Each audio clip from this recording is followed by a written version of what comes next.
of at least finishing at a higher ranking than last time around, as we are going to go into the draft. Invincible Armada will be on the left side this time, and they will get the first pick, first ban in this game after having its second in game number 1. So are they going to ban the Ringo again is the big question. Well, they could perhaps pick it for themselves if they want to ban something out, but I mean, mostly what we see out of Druid is Vox and Celeste, so no big surprise there. It looks like it's going to be an Arden ban this time around, so we may see that Vox. Arden fell pretty far down the draft last time, and they could take away the Sky, and they are going to do that. That's a hero that we haven't seen played by Invincible Armada yet this season. And it looks like Lee's deciding to pick up that Vox instead. So Celeste may not come out. It may come in for the jungle pick for either of these teams. So basically what they're trying to do here is ban that Art and then take the Catherine, the other preferred roam pick in this meta right now, and then they're going to try and force Invincible Armada into a more awkward time in terms of choosing a roamer of their own. And we are going to see the Finn lock in.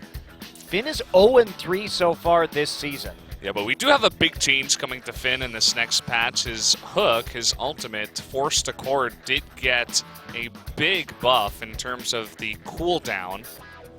And a Kestrel, we're going to see it. It's coming out, guys. We are playing on 1.12, as we have been talking about. The question now is whether Kestrel is going into the jungle or whether Vox is, as they have loaded up on those two heroes that do have a bit of interchangeability in terms of their positional play. Looks like jungle. Yeah, first Kestrel. Will this be the first win for Finn? We're going to find out which hero is going to get the first win of the season right now.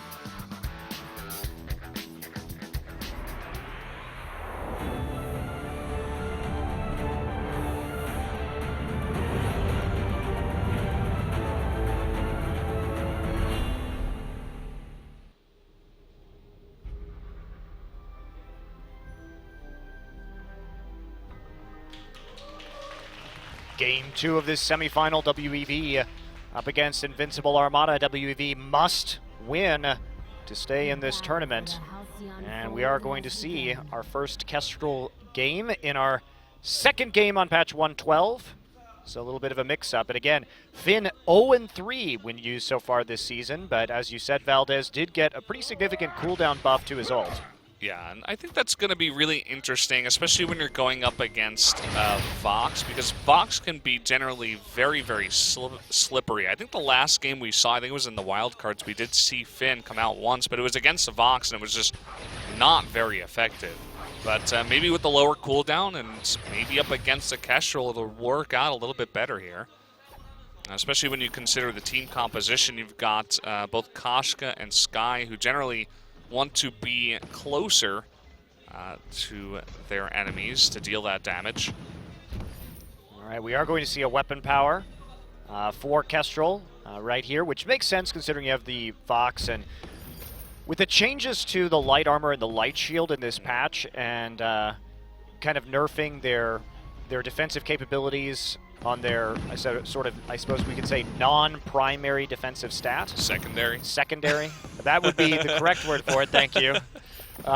It does make it harder to itemize against dual threat teams, right? Yeah. So you can't just have that same level of efficiency. That's a very good point. Some reward for that at the very least, and that is what WEV is going to aim for. Meanwhile, Invincible Armada, yet again, double crystal power composition. This has been very common from them throughout this entire season. Yeah, they don't seem to be bothered by the fact that everyone on WEV decides to stack the Aegises over and over again and just get an immense amount of shield to deal with it. It doesn't seem to really affect Invincible Armada's play style. They just stack as much crystal power damage as possible and they break through that shield. Indeed. A bit of a different strategy here. This is going to be Druid's first game of the season on Sky. So we do get to see something new from him in these semifinals. And Lee's going to just face check that brush right there. Puet taking a forward barrage and then backing right back off to the turret. But do see Druid pulling ahead already just a little bit in terms of that farm. And Invincible Armada, they've been making this rotation over and over and over again, pushing the lane, then heading back through the enemy tri-brush to go ahead and shop. And it does provide them some position on the map, and it also helps them split up the enemy. If the jungler of WEV is down on that side, they can sort of steal away some of those camps.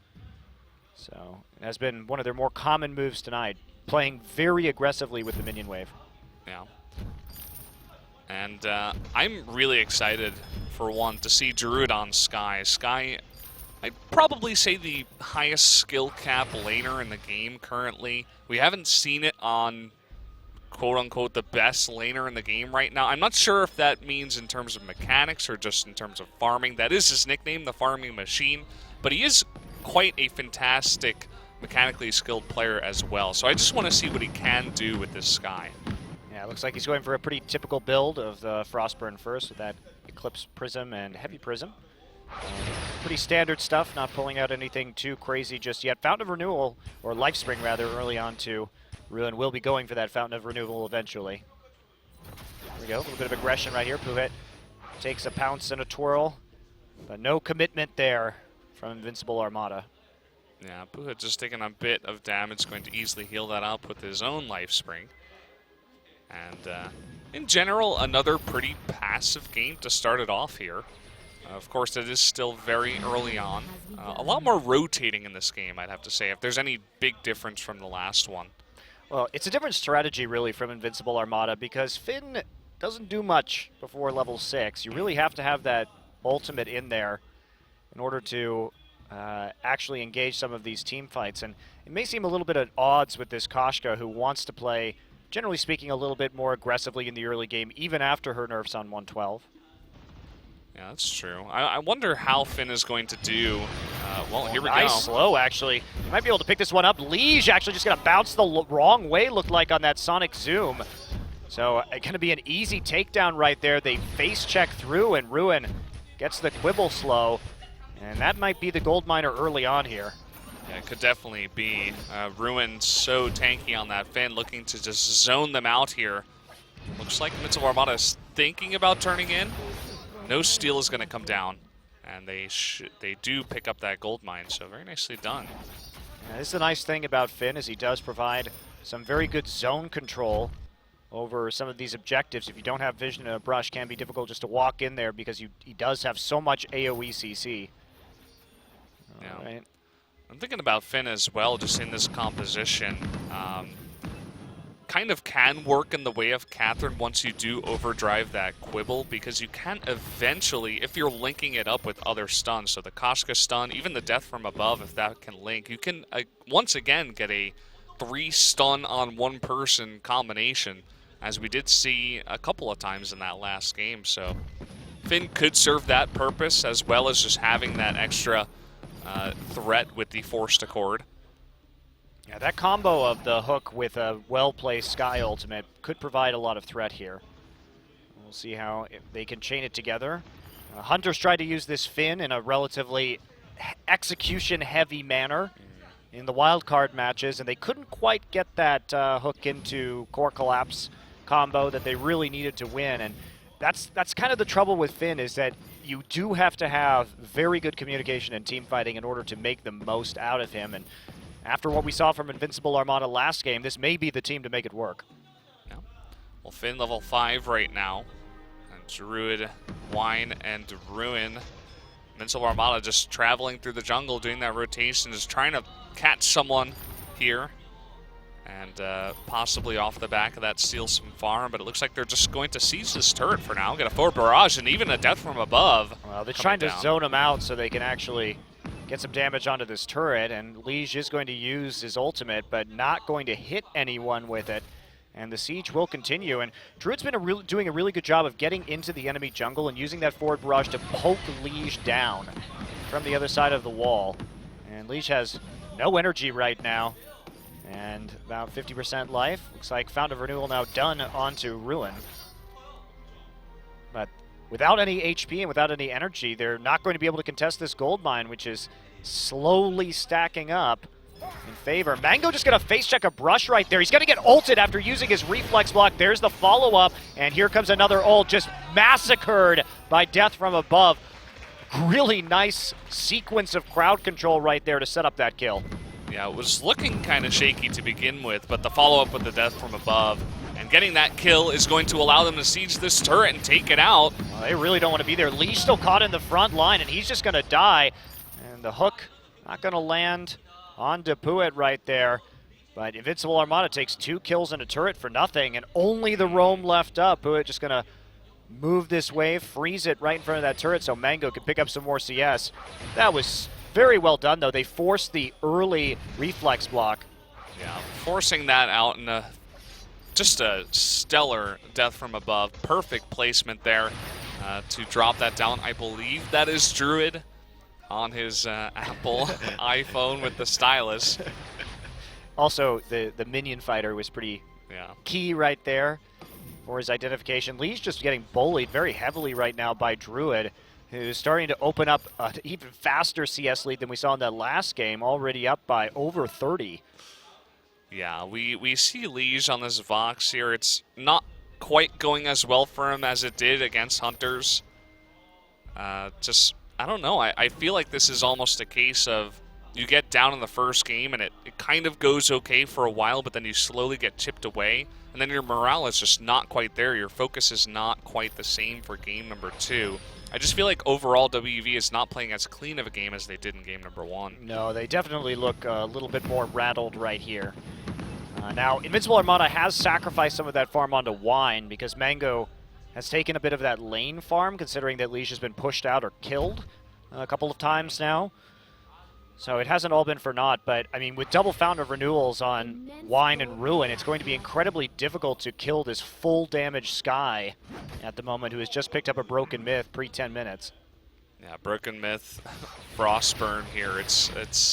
And even a reflex block, just in case you can dodge that stun or block the stun from Catherine. You're not going to get caught out here ever as Skye. Yeah, they just don't have the lockdown, really.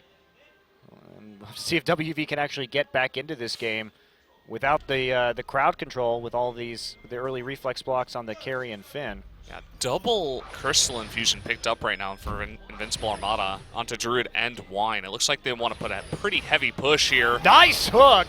And grab Puit back, but they can't follow up. Puit has to use his stun to get out. Merciless Pursuit utilized early. Didn't have to use his boots, though. Yeah.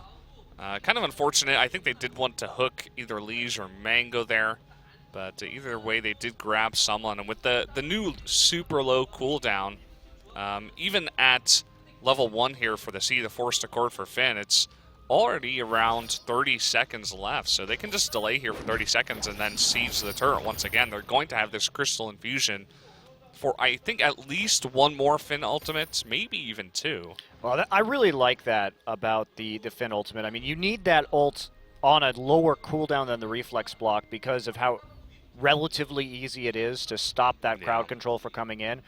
So you can play a much more fishing game with it now, just trying to throw it out over and over and over again and catch somebody when they don't have their reflex block up. So that Finn ult about to get up once again. Druid just farming as he always does. I'm sure about to join up with his allies and siege once again. You can see why not even pushing that lane, just giving all of the farm to Druid. He's sitting down at 41 CS and only an Eclipse Prism for damage. They're really just heavily banking all of the damage into Druid. Well, this has always been this season's story, really. And the damage coming in. Another hook onto Puit. He's going to have to use his A ability to dodge out of that one again.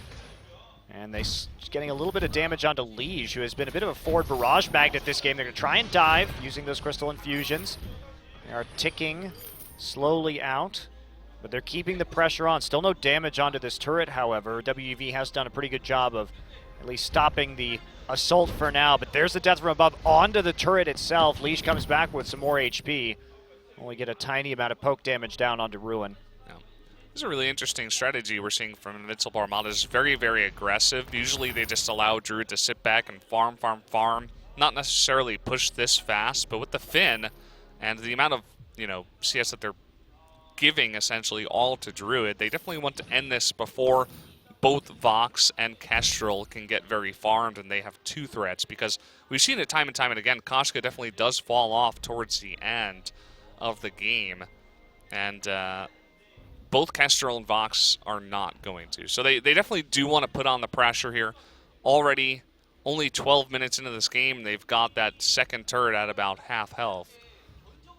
Well, also, the great thing about Finn is if he's actually set up in a position where he can provide that front line without having to move into place, that's really his strength due to his low base move speed. So if he's sieging these turrets, you can constantly just throw out that ultimate, try and get a pick.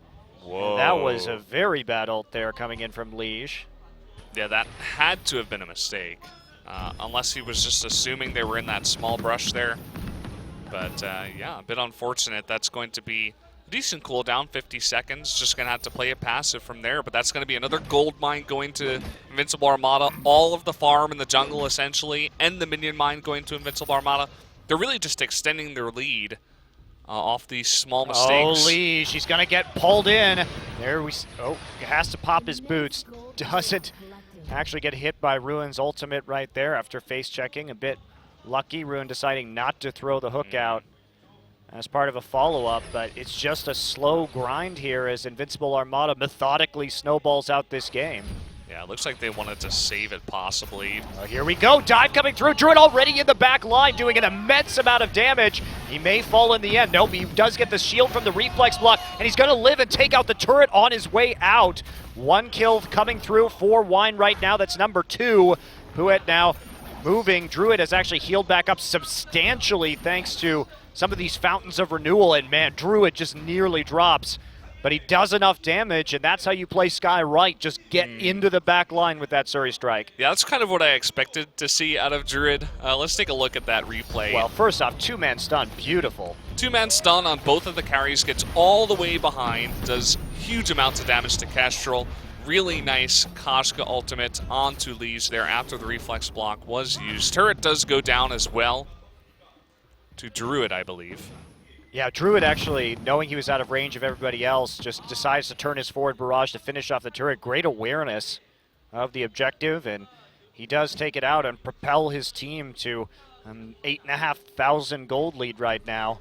Yeah, take a look at the CS this time around for Druid. 205 at, it was around 1445 the last time he got that CS.